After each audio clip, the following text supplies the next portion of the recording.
ഒരാൾ മരിക്കുമ്പോൾ എന്താണ് അവിടെ എക്സാക്ട്ലി നഷ്ടപ്പെടുന്നത്? ഇതിനെ ചുറ്റിപ്പറ്റിയാണ് ഏൻഷ്യന്റ് ഈജിപ്തിലെ മമ്മിഫിക്കേഷൻ കൺസെപ്റ്റ് ഉണ്ടായിരിക്കുന്നത്. ഇവർ ഈ ശരീരം പ്രിസർവ് ചെയ്യുന്നത് കുറച്ച് വർഷങ്ങൾക്ക് ശേഷം എക്സാക്ട്ലി ഇതുപോലെ എണീറ്റ് വരും എന്നോർത്തിട്ടല്ല.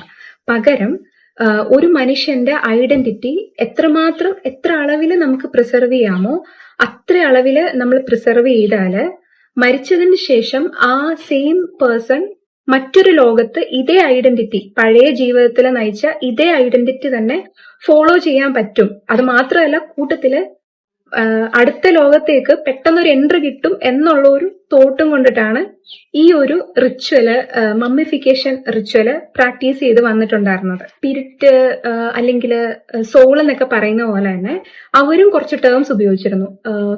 ഫോർ എക്സാമ്പിൾ കാ എന്ന് വെച്ചാല് ഒരു ജീവിതം ഉണ്ടെങ്കിൽ ആ ജീവിതം ഉണ്ടാകാനായിട്ടുള്ള ഒരു ഫ്യൂവല്, ലൈഫ് പ്രോസസ്സസ് ഒക്കെ റൺ ചെയ്യാനായിട്ടുള്ള ഒരു ഫ്യൂവൽ ഉണ്ടല്ലോ, ആ ഫ്യൂവലിനെയാണ് കാ എന്ന് പറയുന്നത്. ബാ എന്ന് പറഞ്ഞ ആളുടെ പേഴ്സണാലിറ്റി, ബിഹേവിയർ. പിന്നെ ഘട്ട് എന്ന് പറഞ്ഞൊരു വാക്കുകൂടി ഉണ്ട്. ഘട്ട് എന്ന് വെച്ചാൽ ശരീരം. സോ മരിച്ചതിന് ശേഷം ഈ എൻവയോൺമെന്റില് കായും ബായും വേർപെട്ട് കിടക്കുകയായിരിക്കും. സോ കായ്ക്കും ബായ്ക്കും തമ്മി കണക്ട് ചെയ്യണമെങ്കിൽ ഘട്ട്, അതായത് ശരീരം റെക്കഗ്നൈസബിൾ ആയിട്ടുള്ള ഫോമിൽ ഇരിക്കണം. എന്നാലേ ആഫ്റ്റർ ലൈഫില് ഇതേ പേഴ്സൺ ആണെന്ന് മനസ്സിലായിട്ട് ആ പേഴ്സണായിട്ട് ജീവിക്കാനായിട്ട് പറ്റുള്ളൂ എന്നുള്ള തോട്ട് ഇതിനിടയിൽ ഉണ്ടായിരുന്നു.